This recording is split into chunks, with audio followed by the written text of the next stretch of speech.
अस्सलाम वालेकुम, सत श्री अकाल, प्रणाम दोस्तों। मैं नासर किसाना और तुसी देख रहे हो चैनल एक पिंड पंजाब दा। अज दा पिंड है साडा ਚੱਕ नंबर 203 गाहबे। ਚੱਕ 203 गाहबे जिस नूं फिरोजपुर भी कहंदे आ। ये खिदर वाले दे बिल्कुल नाल है पिंड। तहसील समुंदरी और जिला लायलपुर फैसलाबाद लगदा है इस पिंड नूं। दूजे पिंडां दी तरह 203 गाहबे फिरोजपुर विचों भी 1947 ਦੀ ਵੰਡ ਤੋਂ ਬਾਅਦ बहुत सारे सिख उठ के गए सी, ਜਿਹੜੇ ਚੜ੍ਹਦੇ ਪੰਜਾਬ ਦੇ ਵੱਖੋ ਵੱਖ ਪਿੰਡਾਂ 'ਚ ਜਾ ਕੇ ਆਬਾਦ ਹੋ ਗਏ। ਸਰਦਾਰ ਮਨਦੀਪ ਸਿੰਘ ਸਿੱਧੂ ਵਲਦ ਹਕੀਕਤ ਸਿੰਘ ਸਿੱਧੂ, ਉਹਨਾਂ ਦਾ ਤਾਲੁਕ ਵੀ ਇਸੇ ਪਿੰਡ ਦੇ ਨਾਲ ਸੀ। 1947 ਦੀ ਵੰਡ ਤੋਂ ਪਹਿਲੇ ਉਹਨਾਂ ਦੇ ਬਜ਼ੁਰਗ ਇਸੇ ਪਿੰਡ ਦੇ ਵਿੱਚ ਰਹਿੰਦੇ ਹੁੰਦੇ ਸੀ। 1947 ਦੀ ਵੰਡ ਤੋਂ ਪਹਿਲੇ ਸਾਰੇ ਹੀ ਆਪਸ ਵਿੱਚ ਬਹੁਤ ਪਿਆਰ ਮੁਹੱਬਤ ਨਾਲ ਰਹਿੰਦੇ ਹੁੰਦੇ ਸੀ। ਕੋਈ ਆਪਸੀ ਝਗੜਾ ਨਹੀਂ ਸੀ। ਫਿਰ ਇੱਕ ਐਸਾ ਵੇਲਾ ਆਇਆ ਜਿਹਦੇ ਵਿੱਚ ਆਪਣੇ ਭਰੇ ਹੋਏ ਘਰ, ਜ਼ਮੀਨਾਂ, ਮਾਲ ਡੰਗਰ, ਇਹ ਸਭ ਕੁਝ ਛੱਡ ਕੇ ਇੱਕ ਐਸੀ ਮੰਜ਼ਿਲ ਵੱਲ ਨੂੰ ਤੁਰਨਾ ਪਿਆ ਜਿਹਦੇ ਬਾਰੇ ਕੋਈ ਵੀ ਨਹੀਂ ਸੀ ਜਾਣਦਾ ਕਿ ਅੱਗੇ ਜਾ ਕੇ ਸਾਡਾ ਟਿਕਾਣਾ ਕਿਹੜੀ ਜਗ੍ਹਾ ਹੋਣਾ ਹੈ। ਕੁਝ ਲੋਕ ਇਹਨੂੰ ਵੰਡ ਕਹਿੰਦੇ ਆ, ਕੋਈ ਅਜਾੜਾ ਕਹਿੰਦਾ, ਅਤੇ ਜਿਨ੍ਹਾਂ ਨੇ ਲੁੱਟ ਮਾਰ ਕੀਤੀ ਆ ਉਹ ਇਸ ਸਮੇਂ ਨੂੰ ਲੋਟੀ ਦਾ ਸਾਲ ਕਹਿੰਦੇ ਆ। ਜਿੱਥੇ ਬੇਸ਼ੁਮਾਰ ਲੋਕਾਂ ਦਾ ਕਤਲ ਹੋਇਆ, ਉੱਥੇ ਧੀਆਂ ਭੈਣਾਂ ਦੀਆਂ ਇੱਜ਼ਤਾਂ ਵੀ ਮਹਿਫੂਜ਼ ਨਹੀਂ ਰਹੀਆਂ। ਰਾਸਤਿਆਂ ਵਿੱਚ ਜਿਹੜੀਆਂ ਤਕਲੀਫਾਂ ਉਹ ਅਲੱਗ ਤੋਂ ਬਰਦਾਸ਼ਤ ਕਰਨੀਆਂ ਪਈਆਂ। ਭੁੱਖ ਪਿਆਸ ਇਹ ਸਭ ਕੁਝ ਬਰਦਾਸ਼ਤ ਕਰਕੇ ਲਹਿੰਦੇ ਵਾਲੇ ਚੜ੍ਹਦੇ ਨੂੰ ਔਰ ਚੜ੍ਹਦੇ ਵਾਲੇ ਲਹਿੰਦੇ ਵਾਲੀ ਸਾਈਡ ਨੂੰ ਆਏ, ਤਾਂ ਫਿਰ ਵੱਖੋ ਵੱਖ ਪਿੰਡਾਂ ਦੇ ਵਿੱਚ ਆ ਕੇ ਆਪਣੇ ਡੇਰੇ ਲਾਏ, ਨਵੇਂ ਸਿਰੇ ਤੋਂ ਜ਼ਿੰਦਗੀ ਸ਼ੁਰੂ ਕੀਤੀ। ਬਹੁਤ ਸਾਰੀਆਂ ਤੰਗੀਆਂ ਤਕਲੀਫਾਂ ਵੀ ਸਾਹਮਣੇ ਆਈਆਂ। ਹੌਲੀ ਹੌਲੀ ਨਵੀਂ ਜਗ੍ਹਾ ਤੇ ਜਾ ਕੇ ਆਪਣੇ ਪੈਰ ਜਮਾਏ, ਲੇਕਿਨ ਆਪਣੇ ਦੇਸ਼ ਨੂੰ ਨਹੀਂ ਭੁੱਲ ਸਕੇ। ਇੱਥੋਂ ਜਾਣ ਵਾਲੇ ਬਹੁਤ ਸਾਰੇ ਸਰਦਾਰ, ਉੱਧਰੋਂ ਆਉਣ ਵਾਲੇ ਮੁਸਲਮਾਨ ਆਪਣੇ ਜੱਦੀ ਪਿੰਡਾਂ ਨੂੰ ਦੇਖਣ ਦੀ ਤਾਂਘ ਲੈ ਕੇ ਇਸ ਦੁਨੀਆ ਤੋਂ ਚਲੇ ਗਏ। ਪਰ ਜਾਂਦਿਆਂ ਜਾਂਦਿਆਂ ਉਹ ਆਪਣੀ ਨਵੀਂ ਪੀੜ੍ਹੀ ਦੇ ਦਿਲ ਦੇ ਵਿੱਚ ਆਪਣੇ ਦੇਸ਼ ਦੀ ਮਿੱਟੀ ਨਾਲ ਪਿਆਰ ਔਰ ਜੰਮਣ ਭੋ ਨੂੰ ਦੇਖਣ ਦੀ ਹਸਰਤ ਉਹਨਾਂ ਦੇ ਦਿਲਾਂ ਵਿੱਚ ਪਾ ਗਏ। ਤੇ ਇਸੇ ਸਿਲਸਿਲੇ ਵਿੱਚ ਅੱਜ ਸਰਦਾਰ ਮਨਦੀਪ ਸਿੰਘ ਸਿੱਧੂ ਹੁਣਾਂ ਨੇ ਸਾਡੇ ਨਾਲ ਰਾਬਤਾ ਕਰਕੇ ਆਪਣਾ ਪਿੰਡ ਵੇਖਣ ਦੀ ਖੁਆਇਸ਼ ਦਾ ਇਜ਼ਹਾਰ ਕੀਤਾ, ਔਰ ਜਿਸ ਨੂੰ ਪੂਰਾ ਕਰਨ ਲਈ ਅਸੀਂ ਚੱਕ ਨੰਬਰ 203 गाहबे फिरोजपुर ਵਿੱਚ ਆਏ ਆ। ਹਟਾਇਆ ਹੋਇਆ ਜਿਹੜਾ ਪਲਾਟ ਹੈ ਸਾਰਾ ਉਹਨਾਂ ਦਾ ਮਕਾਨ ਸੀਗਾ, ਸਾਰਾ ਇਹਨਾਂ ਦਾ ਹੀ ਸੀ ਉਹ ਜਿੰਨਾ ਸਹੀ ਹੋ ਗਿਆ। ਉੱਥੇ ਚੱਲਦੇ ਹੁਣ ਰਮਜ਼ਾਨ ਘਰੇ ਨਾ ਮੁੰਡਾ ਫਿਰ ਤੁਹਾਨੂੰ ਗਾਰਡਰ ਦਿਖਾਉਣਾ ਜਿਹੜੇ ਇਹਨਾਂ ਦੇ ਕਹਿੰਦਾ ਮੇਰੇ ਦਾਦੇ ਨੇ ਖਰੀਦੇ। ਠੀਕ, ਆ ਗਲੀ ਉਹਨਾਂ ਦੇ ਘਰ ਨੂੰ ਜਾਂਦੀ ਸੀ। ਹਾਂ, ਇਹ ਗਲੀ ਉਹਨਾਂ ਦੇ ਘਰ ਨੂੰ। ਠੀਕ ਹੋ ਗਿਆ।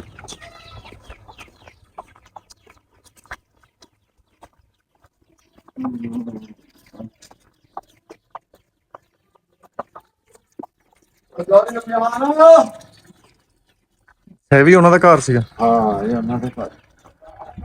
ਹਾਂਜੀ ਹਾਂਜੀ ਗਾ ਨਾ ਆ ਜੀ ਉਹਨਾਂ ਦਾ ਘਰ ਆ।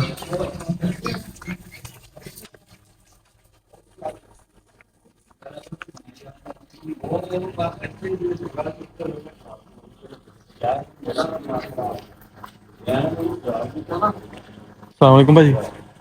ਉਹਨਾਂ ਦਾ ਨਾ ਦਿਮਾਗ ਖਰਾਬ ਆ। ਆ ਉਹਨਾਂ ਦਾ ਘਰ ਸੀਗਾ ਜੀ, ਇਹ ਉਹਨਾਂ ਦਾ ਹੀ ਘਰ ਇਹ ਸੀਗਾ। ਉਹਨਾਂ ਦਾ ਹੀ ਘਰ ਸੀ ਸਾਰਾ। ਇੱਥੇ ਗਾਰਡਰ ਗੁੱਟਰ ਉੱਥੇ ਪਏ ਨੇ। ਆਹ ਗਾਰਡਰ ਆ ਜੀ। ਆ ਉਹਦੇ ਦਾਦੇ ਦੇ ਸਾਰੇ ਖਰੀਦੇ ਹੋਏ ਆ। ਗਾਰਡਨ, ਹਾਂ ਹਾਂ, ਆ ਬਾਈ ਛੱਤ। ਅੱਛਾ, ਜਿਹੜੀ ਛੱਤ ਹੈ ਸਾਰੀ ਪੁਰਾਣੀ ਹੋਈ ਆ। ਪੁਰਾਣੀ ਆ ਗਾਰਡਰ ਉਹਦੇ ਦਾਦੇ ਦੇ ਹੱਥੋਂ ਖਰੀਦੇ ਹੋਏ ਆ। ਨਾ ਜੀ, ਬੜੀ ਮਿਹਰਬਾਨੀ, ਕਿਤੇ ਜਾ ਦੀ ਲੋੜ ਨਹੀਂ। ਸਹੀ, ਆ ਜਿਹੜੀ ਛੱਤ ਆ ਜੀ ਉਹਨਾਂ ਦੇ ਦੌਰ ਦੀ ਹੋਈ ਆ, ਤੇ ਗਾਰਡਰ ਵੀ ਉਹਨਾਂ ਦੇ ਦੌਰ ਦੇ ਹੀ ਆ। ਹਾਂ, ਇਹ ਦਾਦੇ ਉਹਦੇ ਦੇ ਖਰੀਦੇ ਹੋਏ ਆ, ਅਮਦੀਪ ਸਿੰਘ ਦੇ। ਠੀਕ, ਹੋਰ ਇਸ ਕਮਰੇ ਵਿੱਚ ਉਦੋਂ ਦੀ ਕੋਈ ਸ਼ੈ ਨਹੀਂ, ਇਹ ਕਮਰਾ ਤਾਂ ਖੈਰ ਬਾਅਦ ਬਣਿਆ ਵਾ। ਗਾਰਡਰ ਉਦੋਂ ਦੇ ਹੀ ਆ। ਹਾਂ, ਗਾਰਡਰ ਟੀਅਰ ਵੀ ਉਹੀ ਉਵੇਂ ਆ ਇਹ ਭਾਜੀ, ਪੁਰਾਣੇ। ਸਹੀ ਸਹੀ ਸਹੀ। ਹਾਂ, ਸਰਦਾਰ ਸੁੰਦਰ ਸਿੰਘ ਸਿੱਧੂ ਹੁਣਾਂ ਦੇ 4 ਮੁੰਡੇ ਸੀ, ਜਿਨ੍ਹਾਂ ਵਿੱਚ ਅਰਜਨ ਸਿੰਘ, ਪੂਰਨ ਸਿੰਘ, ਕਪੂਰ ਸਿੰਘ ਤੇ ਉਜਾਗਰ ਸਿੰਘ। ਅੱਗੋਂ ਅਰਜਨ ਸਿੰਘ ਦੇ 2 ਬੇਟੇ ਸੀ, ਕਰਤਾਰ ਸਿੰਘ ਤੇ ਜਸਵੰਤ ਸਿੰਘ। ਪੂਰਨ ਸਿੰਘ ਦੇ 4 ਬੇਟੇ ਸੀ, ਗੁਰਦਿਆਲ ਸਿੰਘ, ਬਹਾਦਰ ਸਿੰਘ, ਜਰਨੈਲ ਸਿੰਘ ਤੇ ਗੁਰਦੀਪ ਸਿੰਘ। ਕਪੂਰ ਸਿੰਘ ਦਾ ਇੱਕੋ ਹੀ ਮੁੰਡਾ ਸੀ, ਕਰਨੈਲ ਸਿੰਘ। ਅੱਗੋਂ ਉਜਾਗਰ ਸਿੰਘ ਦੇ ਦੋ ਮੁੰਡੇ ਸੀ, ਨਰਿੰਜਨ ਸਿੰਘ ਤੇ ਹਰਦੇਵ ਸਿੰਘ। ਇਹਨਾਂ ਸਰਦਾਰਾਂ ਦੀ ਤਿੰਨਾਂ ਪਿੰਡਾਂ ਵਿੱਚ ਜ਼ਮੀਨ ਸੀ, ਜਿਨ੍ਹਾਂ ਵਿੱਚ 203 ਗਾਬੇ ਫਿਰੋਜ਼ਪੁਰ, 487 ਮੱਛਾ ਨਿੱਕਾ ਔਰ ਜਗਰਾਵਾਂ ਪਿੰਡ ਦੇ ਵਿੱਚ ਇਹਨਾਂ ਦੀ ਜ਼ਮੀਨ ਸੀ। ਦੱਸਦੇ ਆ ਕਿ ਇਹਨਾਂ ਦੇ ਕੋਈ 16 ਮੁਰੱਬੇ ਸੀਗੇ। ਪਿੰਡ ਵਿੱਚ ਇਹਨਾਂ ਦੇ ਖਰਾਸ ਵੀ ਸੀਗੇ, ਜਿਹੜੇ 24 ਘੰਟੇ ਚੱਲਦੇ ਹੁੰਦੇ ਸੀ ਔਰ ਪੂਰਾ ਪਿੰਡ ਦਾਣੇ ਛੱਡ ਜਾਂਦਾ ਸੀ ਔਰ ਉੱਥੋਂ ਪੀਸਿਆ ਹੋਇਆ ਆਟਾ ਲੈ ਜਾਂਦਾ ਸੀਗਾ। ਇਸ ਤੋਂ ਇਲਾਵਾ ਇਹਨਾਂ ਦਾ ਇੱਕ ਪੱਠਾ ਵੀ ਸੀ, ਜਿੱਥੋਂ ਪੂਰੇ ਇਲਾਕੇ ਦੇ ਲੋਕ ਇੱਟਾਂ ਲੈ ਕੇ ਜਾਂਦੇ ਸੀ। ਇਹ ਟੱਬਰ ਵੀ ਚੜ੍ਹਦੇ ਪੰਜਾਬ 'ਚ ਜਾ ਕੇ ਦੋ ਜਗ੍ਹਾ ਤੇ ਆਬਾਦ ਹੋ ਗਿਆ, ਜਿਨ੍ਹਾਂ ਵਿੱਚ ਪੂਰਨ ਸਿੰਘ ਔਰ ਕਪੂਰ ਸਿੰਘ ਦੀ ਔਲਾਦ ਚੰਦ ਪੁਰਾਣਾ ਮੋਗਾ ਜ਼ਿਲ੍ਹਾ ਵਿੱਚ ਆਬਾਦ ਹੋਏ। ਜਦੋਂ ਕਿ ਇਹਨਾਂ ਦਾ ਦੂਜਾ ਟੱਬਰ ਅਰਜਨ ਸਿੰਘ ਔਰ ਉਜਾਗਰ ਸਿੰਘ ਹੁਣੀ ਪਿੰਡ ਮੰਦਰ, ਜ਼ਿਲ੍ਹਾ ਮੋਗਾ, ਤਹਿਸੀਲ ਧਰਮਕੋਟ, ਨੇੜੇ ਕੋਟ ਈਸੇ ਖਾਂ ਜਾ ਕੇ ਆਬਾਦ ਹੋ ਗਿਆ ਸੀ। ਪਹਿਲਾਂ ਇੱਥੇ ਖੂਹ ਵੀ ਹੁੰਦਾ ਸੀ ਨਾ, ਸਹੀ। ਤਾਂ ਸਿੱਖਾਂ ਦੇ ਦੌਰ ਦੇ ਵਿੱਚ ਅੱਜ ਇੱਥੇ ਸ਼ਾਰਕਾਮ ਹਾਂ, ਇੱਥੇ ਖੂਹ ਹੁੰਦਾ ਸੀ ਪਹਿਲਾਂ। ਸਹੀ। ਮਸਜਿਦ ਬਾਅਦ ਚੋਂ ਬਣੀ ਆ। ਠੀਕ। ਹੁਣ ਗੱਲ ਕਰਦੇ ਹਾਂ ਜੀ ਕਰਤਾਰ ਸਿੰਘ ਹੁਣਾਂ ਦੀ ਫੈਮਿਲੀ ਦੀ। ਕਰਤਾਰ ਸਿੰਘ ਹੁਣਾਂ ਦੇ ਦੋ ਮੁੰਡੇ ਸੀ। ਪਹਿਲੇ ਮੁੰਡੇ ਦਾ ਨਾਮ ਹਕੀਕਤ ਸਿੰਘ ਸੀ, ਦੂਸਰੇ ਮੁੰਡੇ ਦਾ ਨਾਮ ਭਰਪੂਰ ਸਿੰਘ ਸੀ। ਅੱਗੋਂ ਹਕੀਕਤ ਸਿੰਘ ਦੇ ਦੋ ਮੁੰਡੇ ਸੀ, ਮਨਦੀਪ ਸਿੰਘ ਤੇ ਹਰਪ੍ਰੀਤ ਸਿੰਘ। ਭਰਪੂਰ ਸਿੰਘ ਦੇ ਵੀ ਇੱਕ ਮੁੰਡਾ ਤੇ ਇੱਕ ਕੁੜੀ ਸੀ, ਪਵਨਦੀਪ ਸਿੰਘ ਤੇ ਅਮਨਦੀਪ ਕੌਰ। ਮਨਦੀਪ ਸਿੰਘ ਹੁਣਾਂ ਦੇ ਤਿੰਨ ਕੁੜੀਆਂ ਹੀ ਆ, ਜਿਨ੍ਹਾਂ ਵਿੱਚ ਸਿਮਰਨ ਕੌਰ, ਸੁਨੀਤ ਕੌਰ ਤੇ ਸਵੀਨ ਕੌਰ।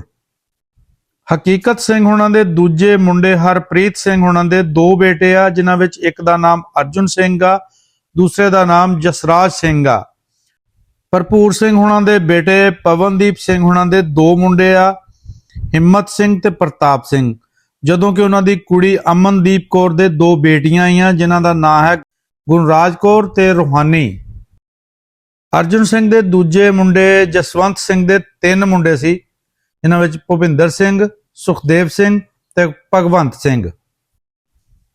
ਪੂਰਨ ਸਿੰਘ ਦੇ ਵੀ ਚਾਰ ਬੇਟੇ ਆ, ਜਿਨ੍ਹਾਂ ਵਿੱਚ ਗੁਰਦਿਆਲ ਸਿੰਘ, ਬਹਾਦਰ ਸਿੰਘ, ਜਰਨੈਲ ਸਿੰਘ ਤੇ ਗੁਰਦੀਪ ਸਿੰਘ। ਅੱਗੋਂ ਗੁਰਦਿਆਲ ਸਿੰਘ ਦੇ ਚਾਰ ਮੁੰਡੇ ਆ, ਉਜਾਗਰ ਸਿੰਘ, ਪਿਆਰਾ ਸਿੰਘ, ਭਗਵੰਤ ਸਿੰਘ, ਦਰਸ਼ਨ ਸਿੰਘ। ਬਹਾਦਰ ਸਿੰਘ ਦੇ 6 ਬੇਟੇ ਆ ਜੀ, ਜਿਨ੍ਹਾਂ ਵਿੱਚ ਜੋਰਾ ਸਿੰਘ, ਅਵਤਾਰ ਸਿੰਘ, ਮਹਿੰਦਰ ਸਿੰਘ, ਪ੍ਰਤਾਪ ਸਿੰਘ, ਕੁਲਵੰਤ ਸਿੰਘ, ਹਰਨੇਕ ਸਿੰਘ।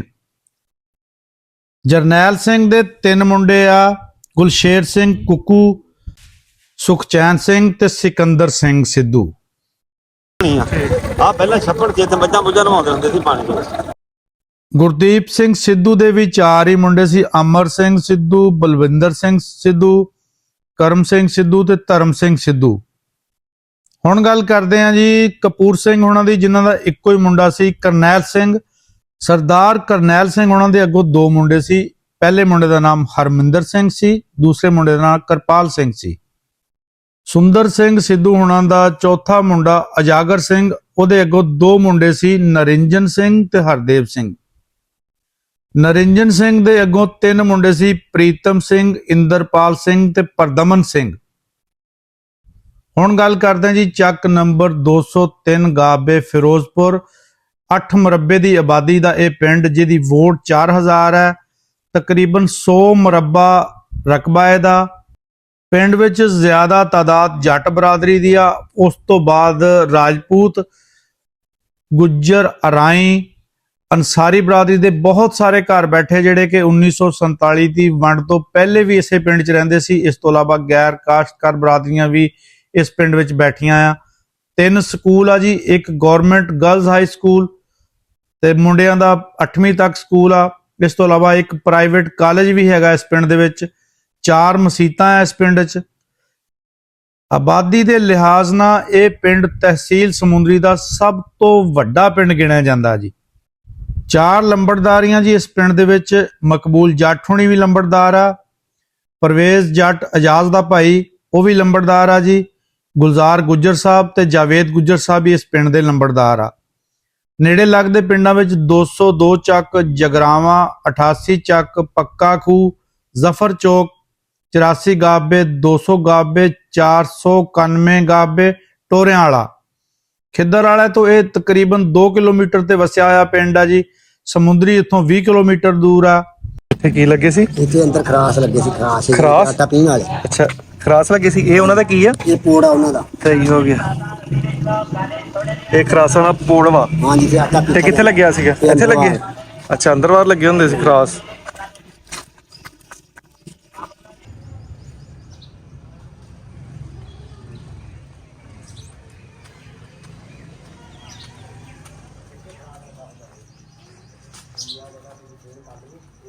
ਇੱਥੇ ਜਗ੍ਹਾ ਸੀ ਜੀ, ਆ ਜਗ੍ਹਾ ਤੇ ਇੱਥੇ ਖਰਾਸ ਇੱਥੇ ਚੱਲਦੇ ਹੁੰਦੇ ਸੀ ਆ ਜਗ੍ਹਾ ਤੇ। ਇੱਕ ਮਿੰਟ ਥੋੜਾ ਸਾਈਡ ਤੇ ਹੋ ਨਾ। ਇੱਥੇ? ਹਾਂਜੀ ਹਾਂਜੀ, ਆ ਜਗ੍ਹਾ ਸੀ ਜਾਨੀ ਕਿ ਇੰਨੇ ਏਰੀਏ ਦੇ ਖਰਾਸ ਚੱਲਦੇ ਸੀ ਤੇ ਉਹ 4-2 ਢੱਗੇ ਹੁੰਦੇ ਸੀ ਤੇ ਲੋਕ ਆਟਾ ਪੀ ਪੀ ਕੇ ਜਾਂਦੇ ਸੀ। ਉਹ ਕਾਸ ਇੱਧਰ ਹੀ? ਇਹਨਾਂ ਦੀ ਖਰਾਸ ਸੀ। ਸਹੀ। ਆ ਇਹਨਾਂ ਦੀ ਖਰਾਸ ਸੀ।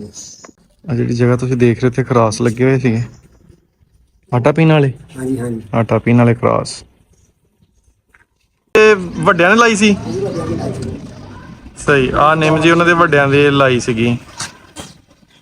ਠੀਕ ਹੋ ਗਿਆ। ਇੱਥੋਂ ਲਾ ਕੇ ਜੀ ਆ ਤੋੜੋ ਤੋੜ ਉਹਨਾਂ ਦੀ ਸਾਰੀ ਜ਼ਮੀਨ ਹੁੰਦੀ ਸੀਗੀ। ਉੱਥੇ ਉਹਨਾਂ ਨੇ ਗਾਵਾਂ ਮੱਝਾਂ ਆਪਣੀਆਂ ਰੱਖੀਆਂ ਹੁੰਦੀਆਂ ਸੀਗੀਆਂ। 1947 ਦੀ ਵੰਡ ਤੋਂ ਬਾਅਦ ਲੋਕ ਤਾਂ ਚਲੇ ਗਏ ਪਰ ਆਪਣੀਆਂ ਚੀਜ਼ਾਂ ਛੱਡ ਗਏ, ਜਿਨ੍ਹਾਂ ਨਾਲ ਅੱਜ ਵੀ ਯਾਦਾਂ ਜੁੜੀਆਂ ਹੋਈਆਂ। ਮੁਰਾਦ ਅੰਸਾਰੀ ਦੇ ਘਰ ਪਈ ਇਹ ਅਲਮਾਰੀ ਅੱਜ ਵੀ ਉਹਨਾਂ ਸਰਦਾਰਾਂ ਦੀ ਯਾਦ ਤਾਜ਼ਾ ਕਰਦੀ ਹੈ, ਜਿਨ੍ਹਾਂ ਨੇ ਆਪਣੇ ਹੱਥੀਂ ਨੂੰ ਤਿਆਰ ਕਰਵਾਇਆ ਸੀ ਔਰ ਇਹਦੇ ਵਿੱਚ ਆਪਣਾ ਸਮਾਨ ਰੱਖਦੇ ਹੁੰਦੇ ਸੀ। ਅੱਜ ਵੀ ਅਲਮਾਰੀ ਇਹ ਉਸੇ ਤਰ੍ਹਾਂ ਹੀ ਸਾਂਭੀ ਹੋਈ ਹੈ ਜੀ। ਸਾਡੀ ਵੀਡੀਓ ਚੰਗੀ ਲੱਗੀ ਤਾਂ ਲਾਈਕ, ਸ਼ੇਅਰ ਤਾਂ ਕਮੈਂਟ ਜ਼ਰੂਰ ਕਰਿਓ ਔਰ ਘੰਟੀ ਨੂੰ ਜ਼ਰੂਰ ਦਬਾ ਦਿਓ ਤਾਂ ਕਿ ਦੂਸਰੀਆਂ ਵੀਡੀਓ ਤੁਹਾਡੇ ਤੱਕ ਵਕਤ ਤੇ ਪਹੁੰਚ ਸਕਣ।